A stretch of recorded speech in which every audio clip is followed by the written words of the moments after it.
Este é um call center comum, com vários atendentes falando ao mesmo tempo.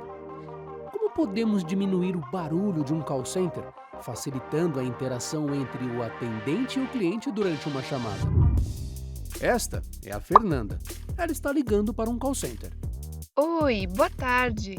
E este é o Ricardo, que está recebendo a ligação.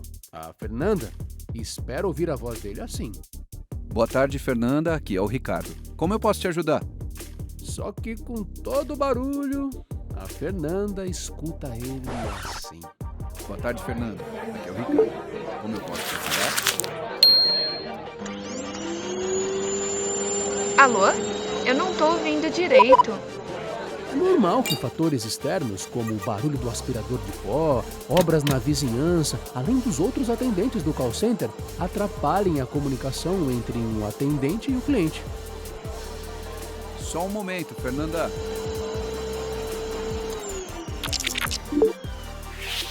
Fernanda, você consegue me ouvir melhor agora? Sim, muito melhor. Que bom, Fernanda. Também estou te escutando. Então, como posso te ajudar? Barulhos nas ligações, sejam do call center ou do ambiente onde o cliente está, podem dificultar muito o atendimento e até mesmo prejudicar a imagem da sua empresa.